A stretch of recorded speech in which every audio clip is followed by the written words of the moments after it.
I think you look sexy. Oh, thank you. What a great way to start. I think you look sexy too, Jezz. I mean, I wasn't fishing, although I really appreciate it. I was feeling quite sexy At today. at 42, I need all the positive reinforcement. 41, so I'm right there with you. Yeah. And my wife is like, you look handsome today. I'm like, stop, shut up. Get out. Welcome, Jezz Watts. My guest today, just internationally traveled comedian. Yeah. Multiple International specials. traveled is such a damning with faint praise. He's bought some flights. Yeah. He's got a passport. Yeah. Yeah. And it's been stamped multiple times. That's true. And I lost yeah. it once. Yeah, really. Yeah. Well, yeah, thanks for joining me, mate. Appreciate you taking the time out. You're also promoting a show. Well, Yeah. I mean, I think the main thing I'm promoting is my special is out now, and Yeah. I'd like people to watch it. Fantastic. It's called White Rice Supreme. Yes. It is on YouTube and all the various audio streamers. yeah. I'm also touring to... We're in Perth now, of course, and then I'm also going to Auckland and Wellington and Dunedin in New Zealand, and then Melbourne Comedy Festival, and then Darwin Fringe and a bunch of other Australian cities, and then a Southeast Asia tour, and then Edinburgh Fringe this year, which I haven't been back to since 2019. That's awesome. That's a very big thing for me, like a bucket list. Like I would just like it's to a go great and opportunity to lose observe. money. Yeah. I would like to go and observe. I had Brendan Burns and Mickey D talking about Debt? about just stories from I days. Brendan in particular, I think, has had quite a long series of ups and downs. Yeah. He's got an interesting backstory. He's great. But yeah, so I don't know if you've seen the pod before, but we normally get into sort of what got you into comedy and stuff. Yeah, whatever you want. Yeah. So what? Why comedy? What was the moment? Because you started a little bit later. I did start late. Yeah, I started at like 29. And we were sort of chatting about this before we started recording. But like, I got into comedy for two reasons. One is that I loved comedy forever. Yeah. And then I was living in the States. I was in New York, and I met like an open micer, and I went, "Oh, you can be bad," which I had not sort of been aware of to that because I'm an idiot. And then the other reason I got in is I was coming off a divorce, and my life had fallen apart. Yeah. You're who is it? Will Arnett, that movie that's coming out. I think it's the same thing. I've heard, mostly heard about that film. That's just snarky comments from comedians. So I'm not sure if it's good or bad or whatever. Will Arnett's great. I've seen the trailer, but I love Will Arnett. But certainly I think, there's a lot of people who start comedy because they just got divorced. Yeah, right. And they're not, they're pretty angry people. And I'm not sure we all need their voice in comedy. And they mostly go away after 6 months. But so when I first started, I was talking about what was then still a very raw experience, and I shouldn't have been. Right. With was that. it therapeutic at all? I think maybe some of the audience did therapy after seeing me. But no, I think it was something where it's like, if you want to talk about something you're really upset about, you probably should wait for a while till you're not in the middle of it. Right. And then also develop some level of stagecraft at all. Because those have been some horrific things I said, I think. Which you no longer say. Was there any backlash from the ex about that? Not from the ex. A couple of local bookers weren't pleased. Johnny from Comedy Lounge was not a fan of some of the early stuff I was saying. I think he still carries that around in his head a little bit. Johnny's actually scheduled to come on. Oh, interesting. Yes. Well, he's a former comedian himself. Right. He's also someone that comedians have said, we want to know. Like, he'll make you wear his Rolex and be like, feel the weight of it. That's a good piece. That's a nice one too, Janet. Yeah. He loves going. He loves going into his green room and just displaying his conspicuous wealth to open micers. Yeah. And what's that? Yeah. What's that, Johnny? Bunch of 22-year-olds going. Anyway, please book me. I really respect it. Is what I mean to say. Yeah. So that's great. So you had that early on, and then so what was the process like of narrowing down your style in those early days? Then from going.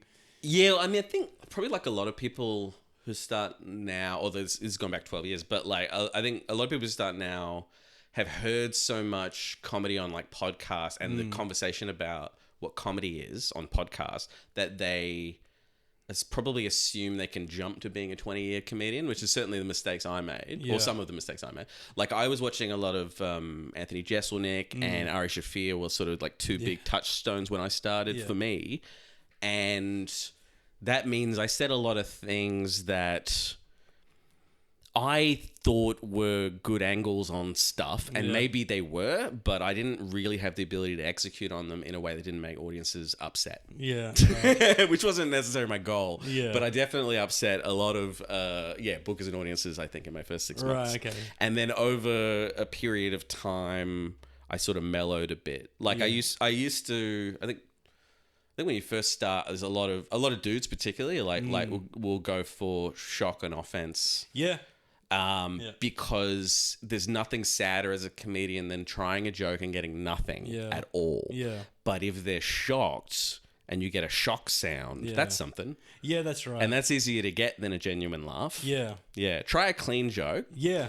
And have it fail, and you'll feel much worse than if you just go, it's my abortion material. And they go, you're like, well, I succeeded in what I planned. Yeah, well, I think like you said, a lot of comedians that are trying it for the first time, their frame of reference is their favorites, who are just on who have done offensive stuff. And I think now as well, like the culture of comedy has sort of shifted. Like, I think culture in general sort of pendulums, sort of left, right over the course of years. And at the moment, the culture of comedy is unfortunately very Kill Tony driven. Who I don't. I mean, I have a couple of very good friends that are on Kill Tony, and like I think they're great. And some of the people they've had on that show are excellent comedians who I respect a lot.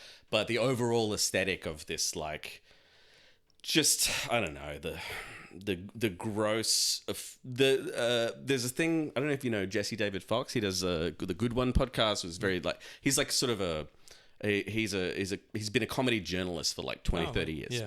And he calls certain comedians who just like go like their whole sort of shtick is like, I said the word I'm not supposed to say. He calls them the bad little boys of comedy. Right. And because it's like that bad boys of comedy, I'm the outlaw or whatever. It's like, no, you're just a child. And for me, it's as much as I've done a bunch of that stuff in the past, like it's not very interesting to me anymore. And I certainly don't think it's risky. Yeah.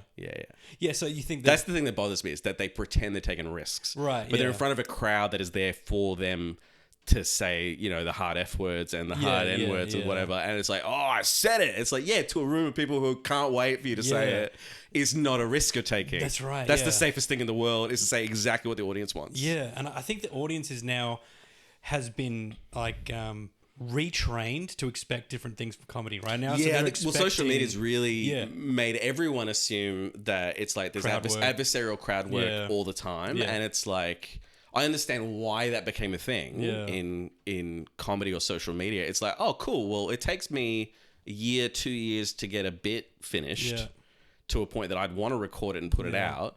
But crowd work is perennial. So I was like, just get an endless content mill. It's like, totally get that. Yeah, that's great. From the comedian's perspective of like, I need to sell tickets, so I need content out, therefore crowd work. But I mean, I really love bits and jokes and stories that have taken time to craft, and that's really what I'm interested in as to artistically or whatever. So it's like I'll do a bit of crowd work here and there, but that assumption that it should be the everything, it's sort of frustrating to me a little bit. Absolutely. Yeah, and then so with the Kill Tony stuff as well. So obviously, like, crowd work is big because that's all comedians can really post online, which is without the willingness to burn all the material online. Yeah, absolutely. Which I know some comedians still will put their clips online and then still do the same bits in shows, but I think that is that's become much more accepted thing from audiences as well. Like I mean I just like filmed and put out my first special, which is sort of the best of like 8 different touring hours that I've done, through the festival systems or whatever. And putting, essentially, it was like the back half of it, like, so it's like, 50 minutes, an hour or whatever. the back half of it is just all closes. Yeah, that's great. It's just closer from this year, closer from the next year, closer from the next year, closer from the next year, and putting them all in together and certainly refining them all more than they were originally. And even the first half of it, which I'm happy with those jokes too. Like putting it all together after 12 years, I was like, well, this is the quality level I've been shooting for every year's festival show, which none have ever reached. But it takes time for material to get good. Yeah, that's right. And and good enough for you as well. Like it's I mean that's a different line for everyone, right? Like that's right. and certainly. I mean, and this is something I've heard many much more sort of well-traveled comedians than me talk about. The week after the special was in the can, I like thought of this way better version of one of the jokes, and I was like, "Oh my god!" I took like a 6-line joke down to a 1.5 lines, and it was funnier. And I went, "Well, that's so frustrating because I spent 15 grand all up is like to record and edit and post production all that kind of stuff on it." And I'm like, "Well, I've got a better version of it now."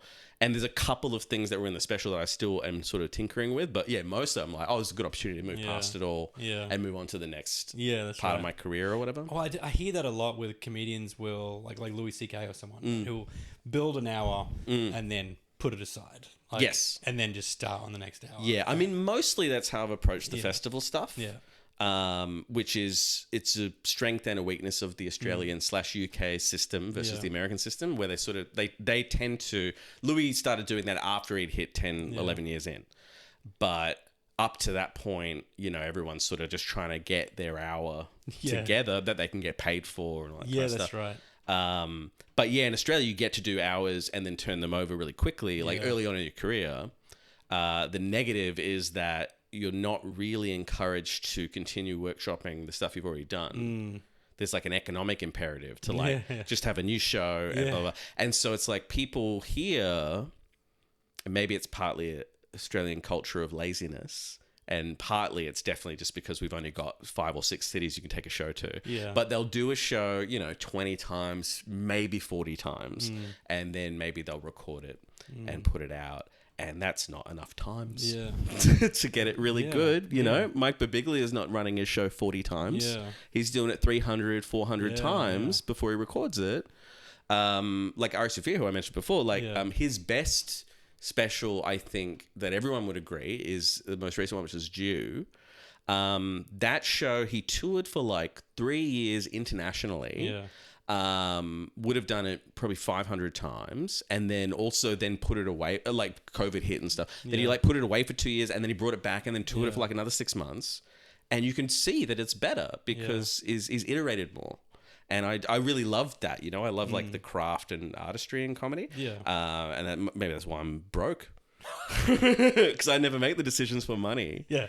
Yeah, I'm just like, I just think this is cool. And then I have to explain why I don't have my full rent money to my partner. But I remember I saw Mark Norman when he was here last year. Oh, yes. And I've seen... Very much a workhorse. Yes, I've seen, I reckon, 70% of those jokes before.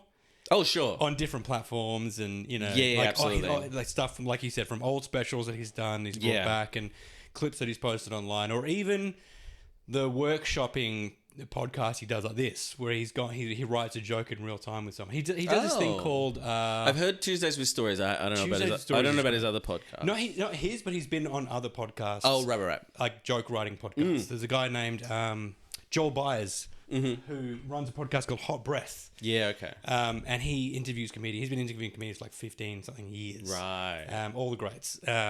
So Norman went on his podcast and has done they write a joke in real time. Yeah, cool. And then he does something called Page to Stage, which is like a 15-minute sort of webisode thing. Yeah. Where he workshops a joke, and he lives in New York, so there's 135 comedy clubs around the place. He goes from one to the other, trialing it out. Yeah, I lived there for like 3 months, and much to my, I would go to the Comedy Cellar 4 times a week or something.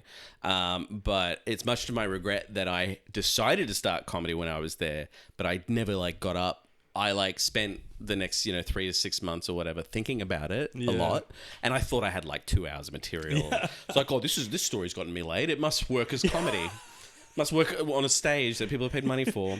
I really genuinely thought, So then I didn't actually start until I came back to Perth, and I was like, what did I squander that opportunity? I could have started in New York. I know it'd be great. I imagine it would be great. I mean, certainly there's a lot of horrible gigs there. Yeah, I can imagine. I wouldn't have got up anywhere good, I'm sure. Yeah. But it would have been a nice little feather in my cap, I think. I've heard, I know. It's kind of one of those things. It's like, where did you start?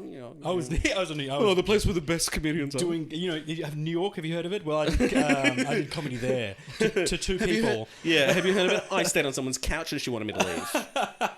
There was two people, and I think it was Bruno. They're on their phones. There was the MC, the MC and the booker. Do you know Bruno Oliveira? Of course. Yeah. So he said that Bruno's a very smart man. He's great. He's one of the only people who's done FIFO who actually just bought a house and went, cool. Yeah. Now my life is sorted. He didn't buy fucking jet skis and shit. Well, he was saying that he was in New York and he did like a couple of spots in New York, and he was like, there was this like just long, empty sort of area, and then like the stage that I was on, people were like sitting near the stage. So there was one guy and he's like peripheral over here that he's performing to, but he's like facing out this way, so you just have to get. I mean, there's also gigs like that in Melbourne now. Right, yeah, of course, yeah. But yeah, it's something that the Perth scene has grown up a lot since I left, right? Yeah. Like, but when I started, we were really unlucky in terms of the amount of gigs that were here, but then really lucky in like how well attended everything was. There just weren't. There was like one weekly open mic at upstairs at Lazy Susan's, which is what is now Oasis. Yes. But that Tuesday show was sold out every single week, like 100 people, and it was essentially the only place you get up to do open mics. So you'd get up. And Perth audiences are the most permissive in Australia, but you'd get up as a brand new comedian to a packed room with a low ceiling, like just a kill box, and you'd get applause breaks for premises, and you'd be like, oh, I'm great. I'm so good at comedy. And you would get so much confidence early on that you was undeserved. Just the crowds are too nice. And then, it was always this thing at the time. I think it's probably less true now because there's like more of a range of gigs here. But at the time, it's like you'd always see someone come from Perth. I've been told now from people who live erased, and I've seen it. But people from Perth would come for their first sort of interstate gigs, and they'd be so cocky at the start of their week run, and then by the end, they'd be so sad because it's like, no, the audiences are actually judging you, and you're playing to 4 people or whatever, and you don't know how to do that because you've only played to sold out rooms. And then either people from Perth would move over east to get better, or they would go back to Perth and you'd never see them again. And they'd still gig, but they'd just like, I would just like when it's easy. Well, so then the difference from Perth to the rest of the country. Obviously, I said this before on another podcast, but I only found out recently that there's a rest of the country? This place is pretty isolated. I remember living here. I know that we are called the most isolated city in the world. I mean, it's certainly technically true. It is true. It's the furthest from any other major city. Yeah, but I didn't know that it was. I mean, this was the only place factual. that avoided COVID. I moved to Melbourne like 6 months before COVID happened. Mainly, like, to get more gigs. And then I felt pretty silly when I was stuck in my apartment for 7 months, looking at the city I'd moved away from, where it was the only place with gigs in the world. And I was, like, pretty fucking annoyed. It's so true. I had a group pod on the other day. I was so frustrated. Like, do you remember COVID? It's like, I was there. I loved COVID. Yeah. Fucking cunts, man. Yo, I'm not competing with any Eastern State acts for gigs. Well, I mean, I had... Johnny keeps booking me. David Callan was on, and he said during COVID being a foreigner too. He said he was, during COVID, he was doing VR comedy. I did a couple of VR gigs. Yeah, I bought a VR... Because I was going crazy in lockdown in Melbourne. And so... but yeah, I bought a VR headset because a friend of mine had like started running a VR comedy club. That's so cool. He used to live here. I bet you David did his gig. But yeah, I did it a couple of times, and I did like a lot of Zoom comedy as well. Which is famously unpleasant to do. VR I found far worse than Zoom. Right, wow. But it's something that I didn't fully... A bunch of 12-year-olds in there. Yeah, and I was naked. But no, it's something I don't think I consciously knew so much at the time that I've now become more aware of. It's just that my comedy sort of really needs my face. I'm a very sort of physically expressive and sort of I very much engage with the audience in these non-verbal cues.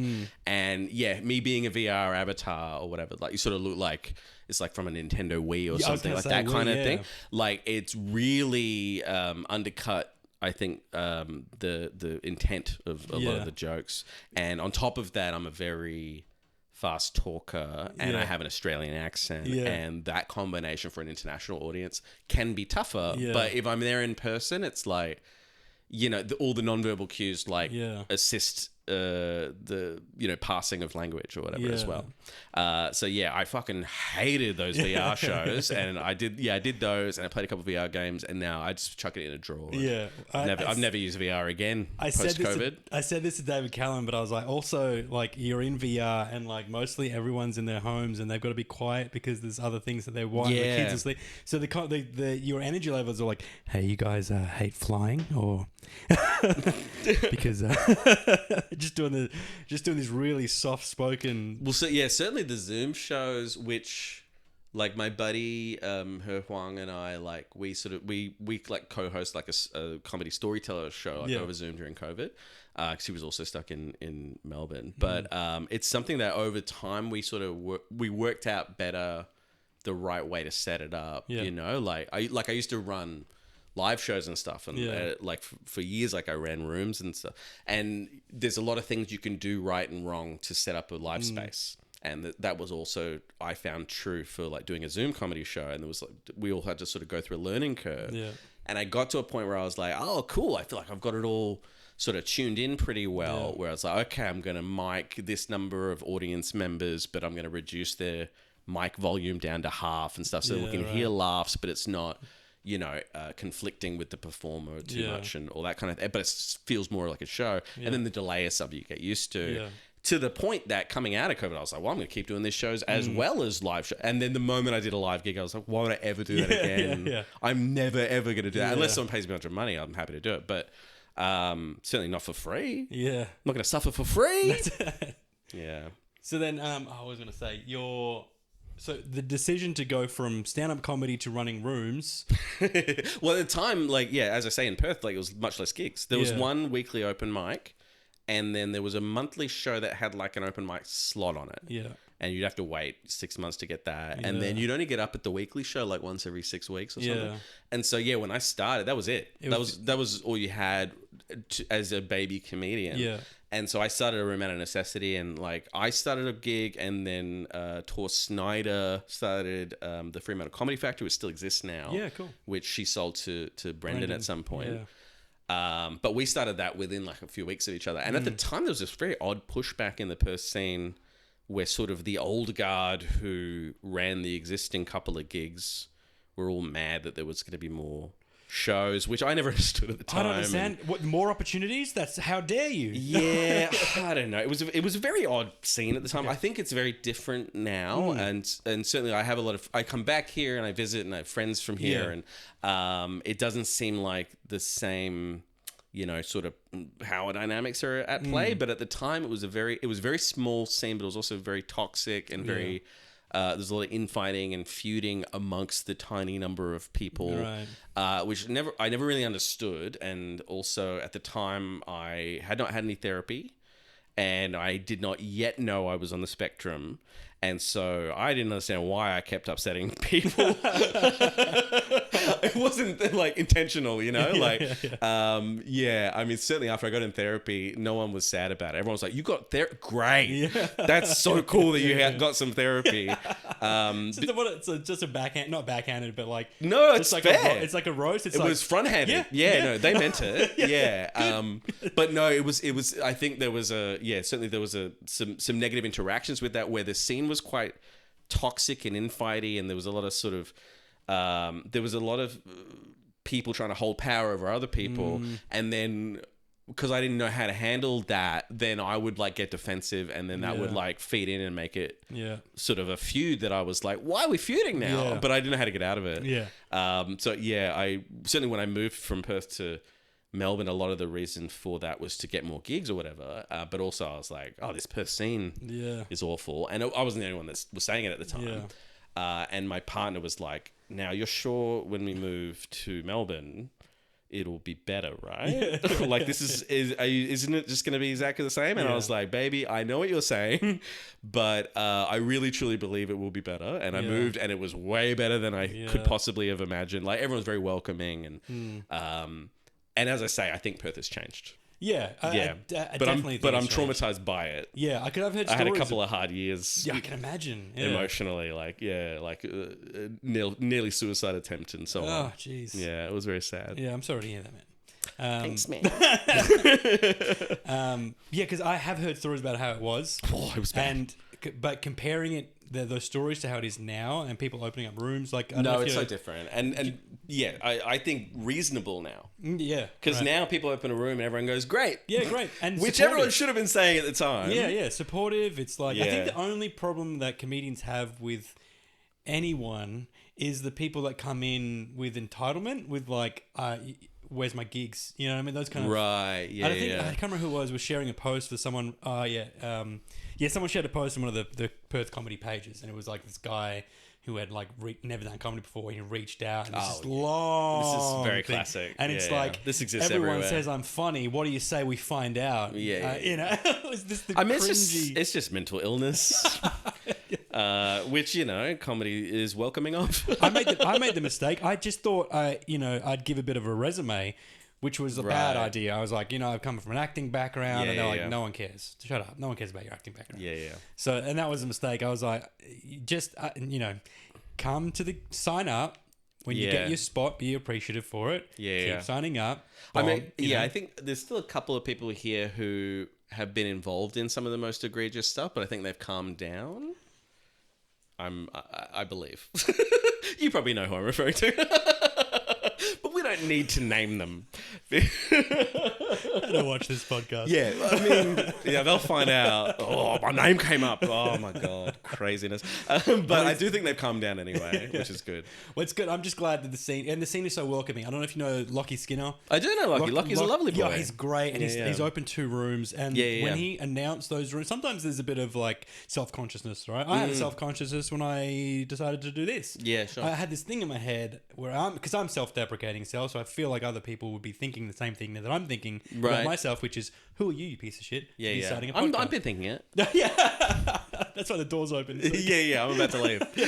But like when Lockie posted in those groups, he's like, I'm opening these rooms. The support of like, well done, Lockie. Like, that's awesome. Another spot for us to all... Yes. Whatever. Yeah. Whereas, I feel like comparing it to days gone by, I don't get the frame of thinking of like... No, I never understood it at the time. I also didn't understand why people were so focused on feuding with one another. And then once there were a few rooms, then there was like cliques and like, oh, we don't do that room or whatever. And I at the time I was like... I would have long conversations with my friends in comedy, just being like, I don't understand why... when there's 4 gigs a week, you would refuse to do 2 of them.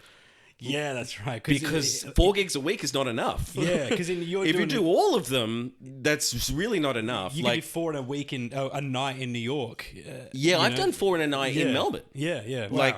It's trickier than a much larger city. But I mean, the fact is, like, if you do more gigs, you'll get better. Yeah, that's right. And if you deliberately avoid doing gigs, then you won't get as good as quickly. That's what I get. I sort of used to be quite a textbook people pleaser anyway. Right. I'm just here, in the you seem corner. like a very friendly dude. Yeah. That's good. Thank you. I'm just so happy to be here.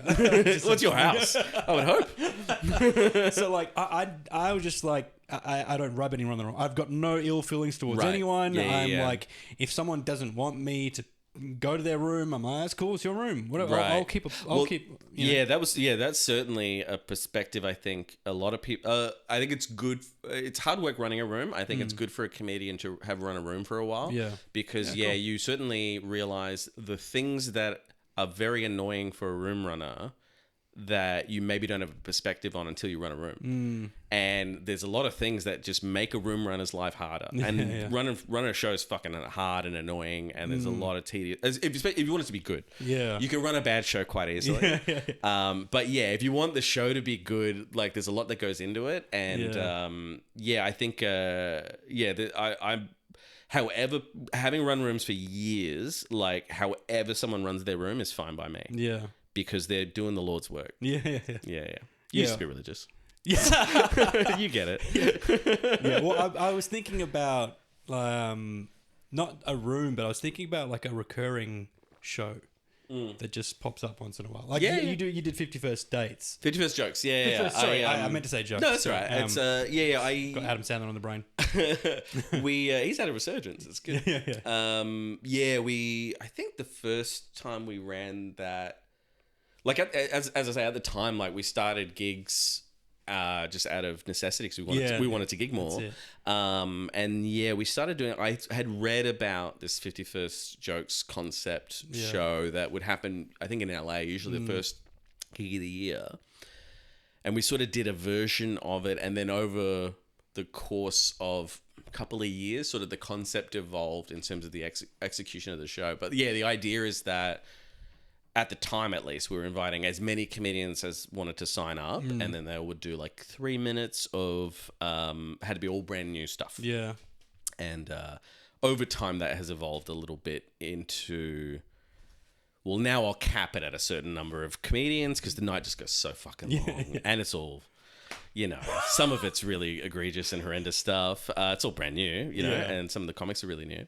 And then also I think now it's even down to 2.5 minutes. And I'll do it. Yeah. I'll do it now only. Like I usually do it when I come back to Perth once or twice a year. Yeah. And then I was doing it in Melbourne every 3 months when I ran a gig there, but I haven't done it there for ages now. Yeah. But yeah, it's a really fun show to do. I mean, I really like running shows. It's just now I am too busy and the money's too little. Yeah.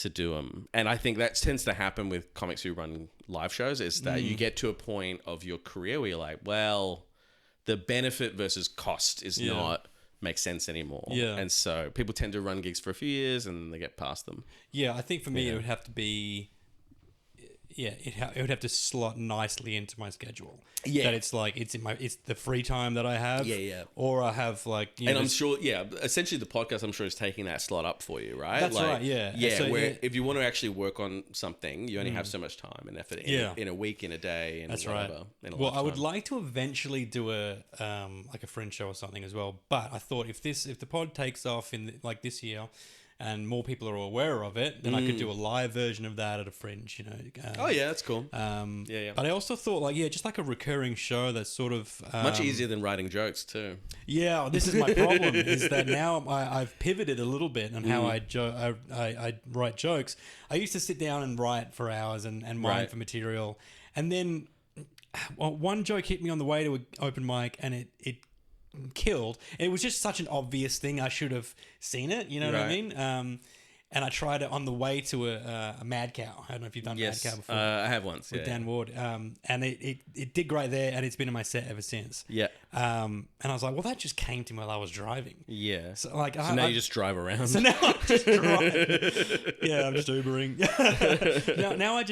I'm sort of just trying to train my brain to be more aware, observational, and then take note of something I made a joke about I made a note, not a joke, preface about shopping trolleys and how is it really that bad to not put your shopping trolley back, right? And it was just a thought. I haven't even explored it yet, but it was like I'm just writing stuff like that down because I feel like there's something. It's a very a recognizable thing. Like, shopping trolley there, and my like writing process has changed a lot over the years. Like I've tried all these different things. I think when you start out, particularly, you're really looking for systems that'll work for you. Yeah, that's right. And it's something I don't know if you've met Bart Freeburn, but he's a very funny Australian comedian. But I remember he talked to me. I think maybe 5 or 6 years in, and we were gigging together. And he told me something that really stuck with me, which he said it takes sort of 8 or 9 years, because there's that whole thing of like to find your voice takes 10 years, whatever. Everyone's heard that. But he said it takes 8 or 9 years even to find the systems that work for you to generate comedy. Yeah. And I tried all these different things, and some things stuck more or less. And now I have sort of a very multi-part sort of construction system or assembly line system for generating material. But different things work for different folks. Yeah. Is there a style? Because I feel like audiences obviously sort of will tell you what they like about you, right? And you sort Right. of and then you sort of mold your stage persona, stage presence Well, I think based on that. you're absolutely shaped by your environment. Yeah. It's like I've been very I've been very reluctant. I got approached a couple of years ago by Sit Down Comedy Club in Brisbane because they booked a lot of the like comedy cruises Yeah. and stuff and cruise ship comedy is famously bad, right? That's the thing that everyone accepts is true. But they pay good money and so people do it. And actually some really good comedians in Australia will do it because the earnings in Australia are low. Whereas in the States, it's like you if you go and do the cruise ships, it's like you're probably an old hack or whatever, because there's a lot more opportunities to earn money elsewhere. But in Australia, like some really good comics do it. And I really sort of I was nice to them when they approached me about it, but I really sort of dismissed it out of hand as an option. And I think a big part of the reason for that is I think you're very much a product of your environment. And part of that is the comedians you're around, and part of that is the audiences you're in front of. Like when I came up in Perth, like I say that I was way too offensive and horrendous right at the beginning, but I got away with quite a lot, and because the audiences were very forgiving and permissive, to the point that I think it made me much worse, or it really stunted my growth. Because in Australia, there's certainly this perception of the Melbourne comedy scene or the Melbourne audiences or the industry or whatever, that it's like, they're all fucking, woke cucks or whatever people say. But what I have found is that if the joke is as good as the premise or the idea is offensive or boundary pushing, then it's fine. But the joke needs to be better if the idea is more off-putting. And it's hard to make a better joke than you made already. But you can, and unless the audiences push you to do that or the bookers push you to do that, then you won't. You'll just do it, whatever. And so it was certainly an experience at the time, and it might be different now, but at the time in Perth, like, you could just say a non-joke racist statement and get an applause break. And it might be different now. I don't know. Talking about half my set here now. Well, yes. Certainly at Mad Cow, I imagine. But I mean, open mics are that everywhere. But not that you get applause breaks, but like there's a lot of just racist statements. But it was something that, until I like went over east for the first time, and certainly like touring internationally and stuff also, different cultural background. Like performing in Singapore, it's like, all right, you got to find their line on stuff. But again, it's like, if you make the joke good enough, you can say literally anything. Like James Donald Forbes McCann, who's now had this huge, like I've known him for almost 10 years, I think, right? And I just actually opened for him in Adelaide on the way here. I heard that you have opened for him before. We're like old friends, right? But he didn't used to be famous. He always was a genius. But he has always been incredibly like hard in the boundaries he pushes in his comedy, but he's also very, very good at comedy, and he's a genius. His first bit I ever saw was the Fool Me Once bit. Oh, that's a great bit. Yeah. But I mean, he's just fantastic. He's a fantastic comedian, and because of that, he has much more license to go into dangerous areas than a worse comedian. And then, do you think you need to be able to, if you're going to be that kind of comedian, you're going to be that from day one and commit to it, whether the audience is like it or not, or do you feel like you need to really slowly, incrementally build it? I think you're allowed to do whatever you want, but there's consequences. It's like. It's again, if you go into like the Bad Little Boys of comedy, like they want freedom of speech in the sense that they want to say whatever they want and have no consequence. It's like, no, you have freedom of speech. You can say whatever you want, and people get to feel whoever they want about it, right? And so certainly, as I say, like when I started, I was very, very Jesselnick and Ari Shafir influence, and that meant I said a lot of awful things, and it means that certain bookers, Johnny, really didn't like me for a long time, and I still think even now, like Johnny will put me on, but I think even now he has in his head like that early version of me, right. And then sometimes I will bring him out because I have mental issues at Johnny's gigs because I'm stupid. I did it last time I was here at the Gong Show, and why did I do that? I just talked with my therapist about it afterwards, saying, well, I think you're still mad about it. Yeah. Oh, anyway, I think you're sabotaging. Anyway, it doesn't matter. Yeah. But yeah, like so anyway, I just opened for James in Adelaide, and he's doing like all the accents of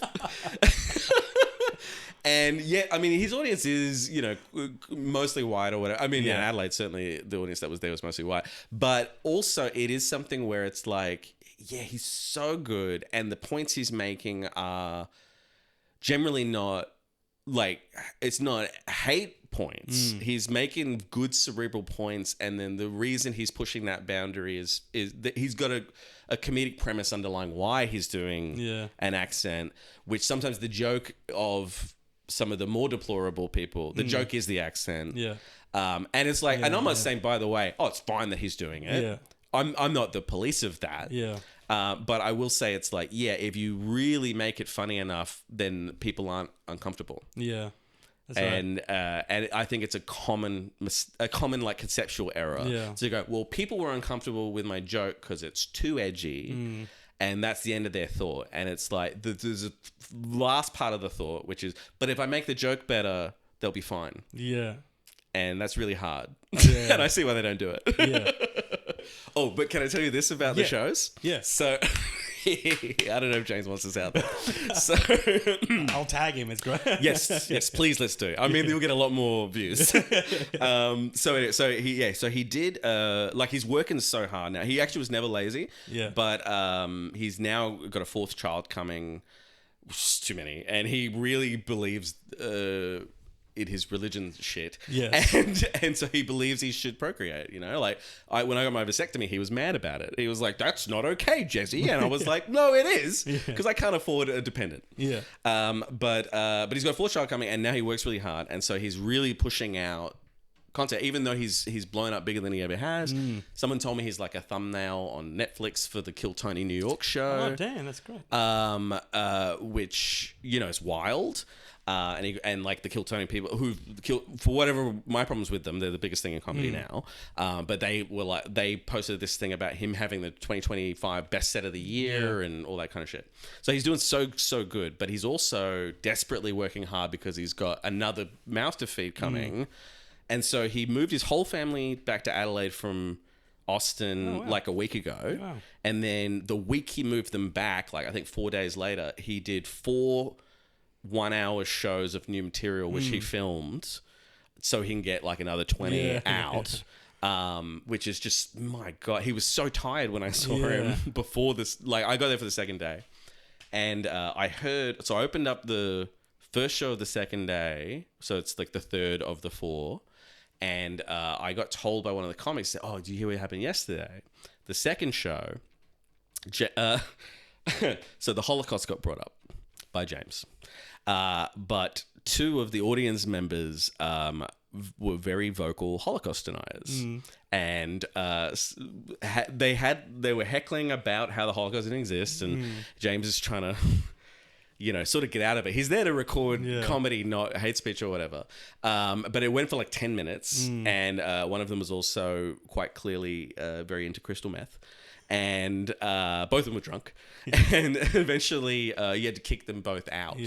And so it was something when I opened up the first show of the second day, I was telling the crowd about this. And I said like, so, you know, tonight as we're filming, you know, if you have any controversial ideas about any genocide, maybe you just don't need to bring it up during the show. You can just have a conversation later. And that's the first time that I had to tell any audience that. But it's a really interesting thing with James is that, like, I used to say he's one of the only funny right-wing comedians, right? Because he does have some sort of right-wing views. But now the way culture's moved, he's a centrist comedian. Because culture's just sort of shifted to the right worldwide. But also his audience has expanded now so much that now in his fan base is like a non-zero number of Holocaust deniers. And a lot less people know me. Non-zero? Yeah. A lot less people know me. But I know nobody who likes me denies the Holocaust. But I don't know. Yeah, it's interesting. Like, it's what are the boundaries in comedy? It's like your audience sort of tells you. Yeah. Yeah. But also, I think hopefully your own ethics also inform that. Yeah. You know? Well, I've always been pretty myself since starting, right? Not very long ago, a couple of years ago. But I've always thought like, it'd be interesting. I'm still new enough, and I wonder about trying out other things. Yeah, even if you're, I think you should always try stuff. Yeah, and early is the best time to try. Yeah, that's what I was going to say. Because nothing's riding on it. Yeah, like I'm very open about the debts I've accrued in comedy or whatever. But I do pay my rent from comedy and have done for probably 7 or 8 years now. Cool. But yeah, it means that if the stuff I'm doing doesn't make money, well, that's a big fucking problem. Yeah, right. So yeah, and I think also living in Melbourne and trying to get sort of industry attention or whatever, I think it does start to constrain you with the kind of risks you might take. So like reinventing yourself after 12 years would be difficult. I think this is probably okay to... Oh, you know what? I won't talk about it, actually. That's fine. My buddy He Huang, her management told her something. And Yeah, I was cool. like, oh, I don't know if she wants that out there. Yeah, no problem. But she's taken a lot of big swings and risks and stuff with her evolution as a comedian artistically. And what that has meant is that while she makes way more money than I do, and I would love to make the money she makes, it's like, oh, she could make way more money just doing the same sort of reheated show every year. Yeah. But instead she does these concept shows and like she was really on me to like, hey, let's host a storytelling show about death. Yeah. And I was like, all right, well, I'm into it, but just so you know, nobody buys tickets to storytelling shows and nobody will come to a show that is just about death. Yeah. All right. And because it'll be a bummer. And she went, I don't care, let's do it. And like... You know, nobody wants to bankroll that. Hey, let's do a show that will definitely lose money. And they're like, well, no. We're a business. Well, the only thing I haven't tried, like, I guess it's just because I'm come from a performative sort of background, stage and acting and stuff and music. So when I came on, immediately I just had this energy. Yeah. So I wasn't overly energetic, but I was like, I'm using the stage. I'm like talking. Actors and musicians, because they're used to performing. Yeah. Always have the easiest start in comedy. Yeah. Well, then I thought one thing I haven't tried. I've tried to go over the top. I've tried to go lots of energy, but like low energy. But I haven't ever just gone on there and deadpanned it and just had a hand in the pocket. I think it's absolutely worth trying. Yeah. I mean, pushing your own boundaries as a performer only to the good. Again, talk about her, but also other friends of mine. Like she went and did the Gaulier clown training. Yeah. And she's not she's not high energy and she's not like big and bombastic or anything. But she was like, oh, I would like to push myself as a performer. And so she went and she's in whiteface. I mean, which, she's yellow, but she's in whiteface. She's got a red nose. She's doing clown training for like 3-4 months in Paris. Yeah. And she brought back skills from that to her stand-up. It doesn't mean she now performs as a clown, but she found the parts of that art form or that artistic approach that worked for her and incorporated that. That's so funny because I tell my students, my acting students this, where we'll workshop a scene and I'm like, let's play it this way. It's a rom-com. Play it play it cute and play it flirty or whatever. Yeah. And then I'm like, all right, now play it super angry. Yeah, that's great. But it's like it's a romantic scene. I'm like, who cares? Play it as if you don't want to be there. Play as if you're angry, but you're just saying the words as they are, but angry. The whole thing angry? The whole thing angry. Like rage. And then if there's something in there that you can now take to your final performance, like that one line you said angry, it actually it was actually quite funny. Yeah, exactly. You could take that and the same thing, play it gives overly. it complexity, gives it depth. Yeah. So I guess it's the same with comedy. I'm still trying to, I feel like I'm comfortable in who I am as an adult. Right. Enough that I'm like, I know who I want to be on stage. Yeah, cool. I don't think the deadpan thing would work for me really because I feel like... as you say, you learn stuff from it. Yeah. But I still want to do a complete set just deadpan and see what happens. Because there's probably tonight. Because there's a thing that I only came to maybe 3 or 4 years into comedy, which like my material tends to be. I mean, in terms of like what I'm doing now, let's say, right, where I've come to in 12 years, but like it tends to be a little bit dark, a little bit depressed, and a little bit dirty, and certainly all very true and confessional. Yeah. But there's something I didn't realize. And I think partly it was because I was really sad at the time, like for a couple of years in starting out.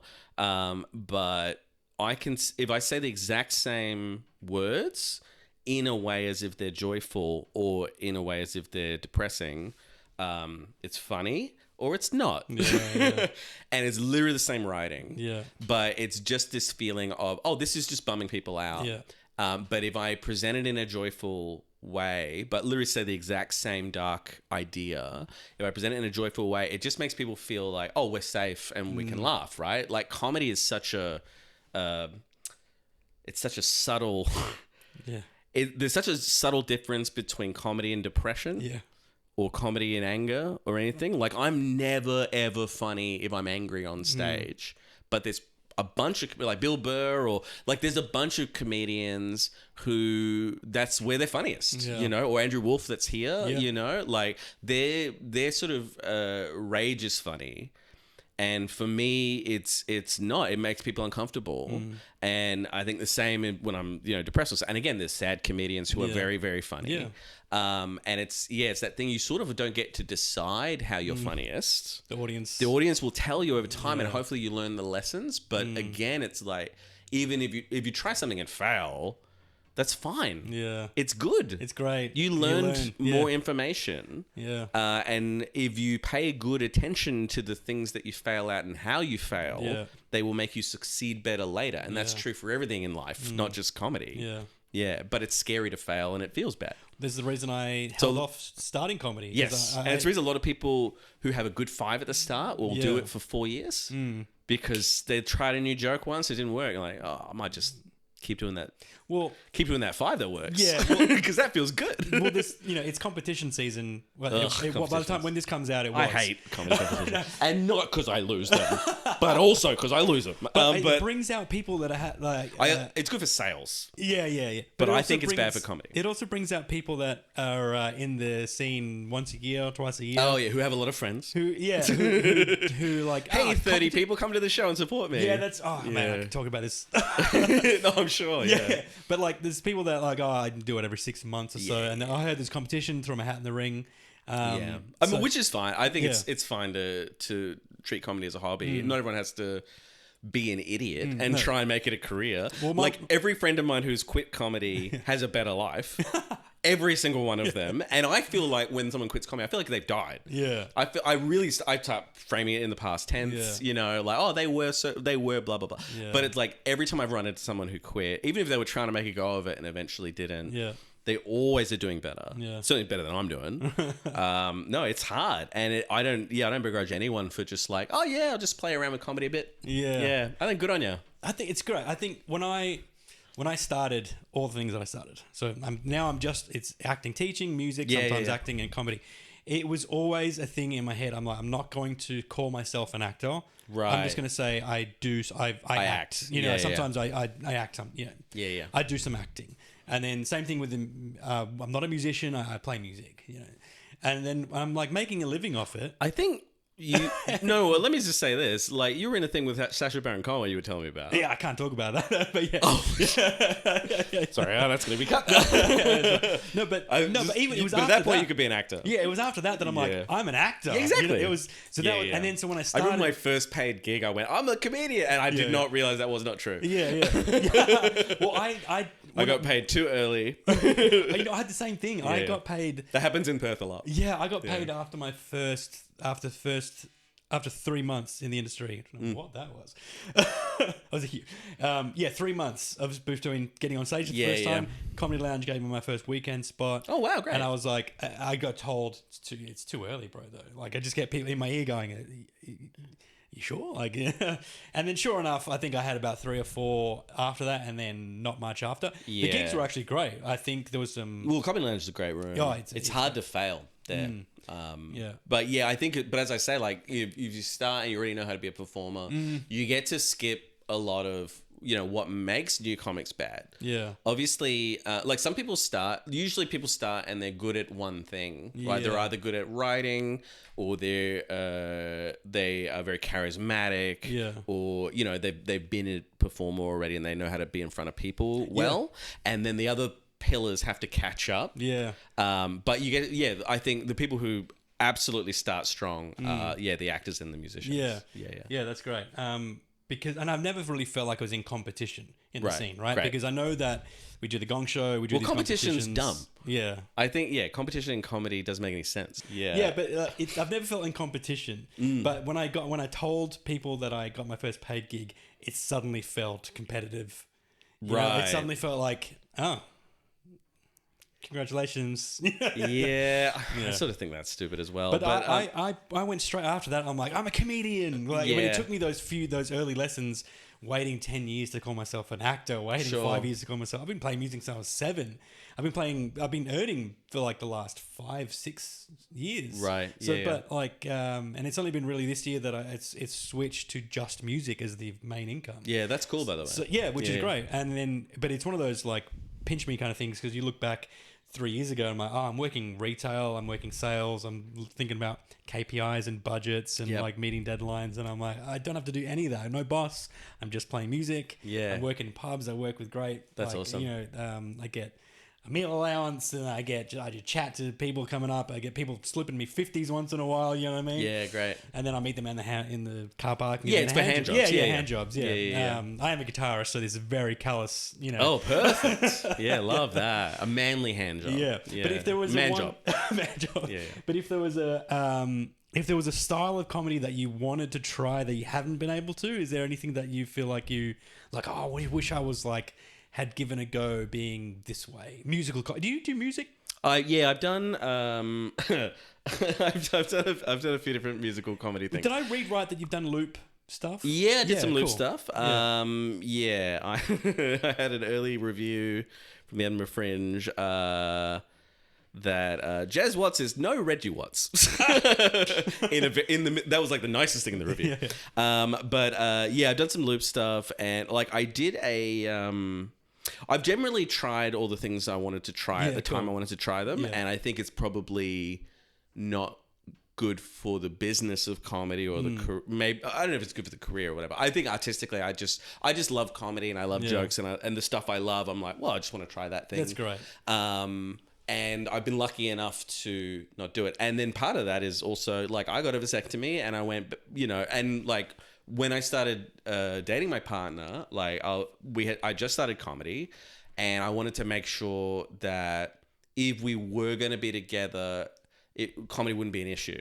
So very early on, like when we're sort of getting to know each other, I was like, hey, do you want kids? Because I used to want kids. I still sort of do, but once I decided to be a comedian, I was like, well, it's not going to make sense to have a dependent. Right. To really commit to it. Some people managed to make it work, but I was like, I don't think it's going to work for me. I said, do you want kids? And she was like, I don't want kids. And I'm like, oh, cool. We can keep talking, that kind of thing. And then I was like, oh, do you like the same kind of comedy or whatever? And then she did. And I was like, great, we can keep talking. Yeah. And can I talk about all the personal details of my life, which includes you? Yeah. And she's like, yep, that's fine. I'm like, great, we can keep talking. These are the things that were important to me in comedy and life. Yeah. And so anyway, I've tried a bunch of weird stuff. One of which is, I think in my first festival show that I did 2016, I think, because now it's like the 2016 post that.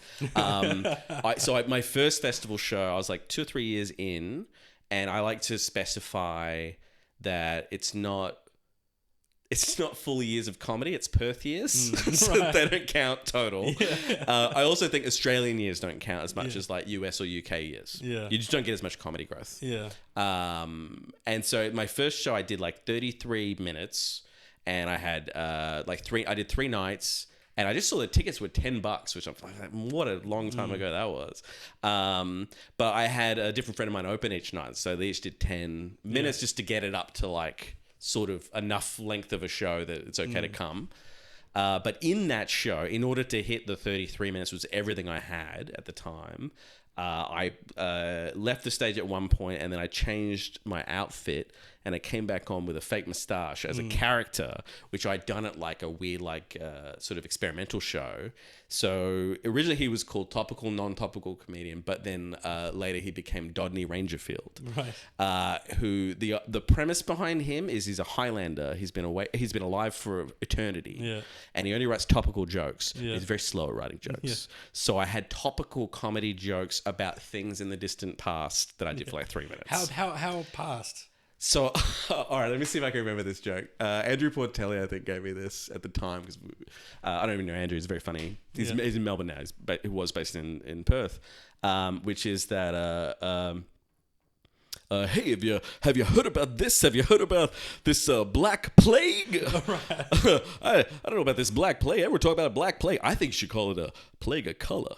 So I'm not saying that's a good joke, but literally, I mean, I left the stage, went behind the curtain, put on a jacket, put on a fake mustache, came back out, did 3 minutes of those style jokes. They did not go well. And then I left the stage and like took the outfit off and came back. And so that's a weird thing. The music weird thing I did, or I've done like musical comedy songs in different shows. Cool. Only because I'm thinking about implementing that. It'll go great. Great. People love it. Well, you're an actual musician too. Yeah, I had to like learn how to do music for it. But I did a choose your own adventure, half animated, half live comedy musical. Which was the premise of it was like an alternate history of the 1960s, starring a bunch of anthropomorphic bunny rabbits, and they get involved in like sort of Forrest Gump style. They get involved in all the major events of the 60s, all the conspiracy events. And I don't know who the target audience was, but I'll tell you that it was right around the time I started to work out I was autistic, because the only people who wanted to talk to me after that were very autistic people, and they had a lot of really intricate ideas about, this could work and that could work and whatever, and I had great chats with them. But they wouldn't look you in the eye. No, we avoided each other's eye contacts. But no, it was just this thing of... I sort of just had this. I'd been interested in music and comedy and stuff for years, and I had at that point I'd done a couple of like live loop songs and stuff. Yeah, cool. In festival shows, but I was like, I want to make a whole musical show. Yeah. And the first version of it was just songs and some art, and then over time it evolved into like a sort of quite a sort of video gamey thing where the audience would make different choices, which would make the story evolve differently. I would do different songs and the story would evolve differently, but I don't know who the target audience was for it, because it was like these incredibly cute bunny rabbits in these different situations and little animations that I'd learned how to make and stuff, which is all so cute. But then like the tone of the show, it was clean, as my comedy was not and is not.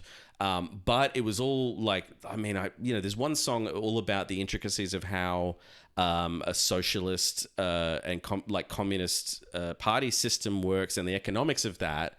And it's like, well, that's not for kids. And is it for adults? I don't know who it's for. But I sort of ran it for a few years at different festivals and refining it. And I put probably 1,000, 1,500 hours into it. Yeah. But it was the least financially successful thing I've ever done. Wow. And also it sucks. It fucking sucks bringing that much gear to a show. Because I had 2 laptops. I had a piano keyboard. I had a loop machine and then a second loop where I had them chained together. Yeah. And then... I would bring my own mixing desk as well. Yeah. And then on top of that, it's like, well, I've got to run HDMI because I'm just like, a lot of it's visual. Right. And it was just, there was so much to go wrong on a technical level that was very stressful to do the show. But I'm really glad I did it because I learned a bunch of stuff about music and doing like multimedia things. Yeah. And then the special I just made, like I have it's all stand up until the last 2.5 minutes or whatever, and then I close on a song that's like an original song I wrote, and I made all the music for it, and I hired a friend of mine who started comedy with me, Glenn Grimwood, and who has now finally quit comedy. Is the last of that crew quit like a year ago. He hit like his 10 years. Yeah. And he went, nah, which that happens a lot of times. Yeah, okay.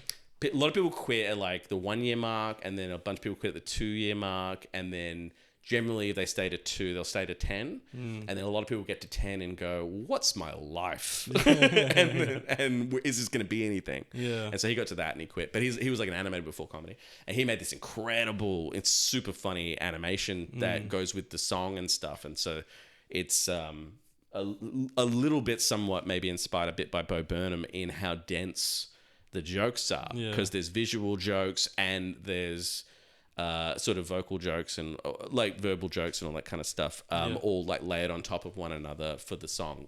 But I sort of had in my head, and this will go viral, and it didn't. But I am proud of it. Yeah. And so for the new show, I'm writing a country song for it. Yeah, cool. But I've decided to finally admit that I'm not a musician. And so a friend of mine used to be a professional musician that I'm staying with, does a bit of comedy here and there, but I'm hiring him to compose and play all the guitar stuff for it. Right. And then I'm gonna, because what I found is I had this idea, certainly when I was doing the live looping, that I had this idea that the audience will love that I'm doing it all live. And what I found was, and this is certainly true for how I was doing music, is that they prefer when the music's good. Like they don't give a shit.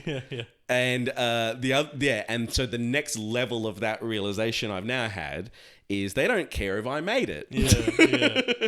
So in this case, which this will be the first time I've done this, is to have someone else make the music.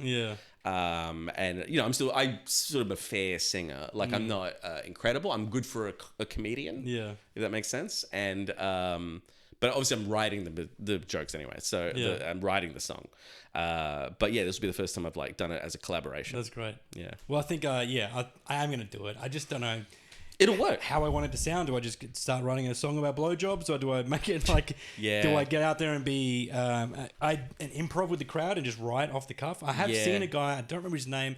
He's an American guy. I think he's actually a Christian performer. I found this out after I saw his stuff. He does a lot of stand-up comedy with same loop pedal that I use. Oh, yeah, cool. And I do a lot of like... What have you got? I've got like RC something 300, I think. Okay. It's a red one with 3 channels and a pedal on the side. Yeah, cool. But yeah, so normally what I do is I do like percussive stuff on it, like drum on the guitar. Sure. Hit the snare, just the strings muted. Oh, yeah. Ed Sheeran does the same. Oh, absolutely. But also, I've seen a few different musical comedians over the years. Like it works really well. Yeah. I just don't know what format I want to do this, present this in. But I think we'll probably wrap up there, man. I think we're out of time and everything's about to die anyways. But any advice for up-and-coming comedians or anything? Just get out there and do it, I guess. Is the, get ready to lose money, I guess. And where can people catch you? Yes. Well, you go to my... I'm going to, as I say, I've gone to a bunch of cities and countries this year. But go to my website, jezzwatts.com, JEZWATTS.com, and that has links to everything. Please, please, please go and watch my special on YouTube. Yeah, you don't have to watch it.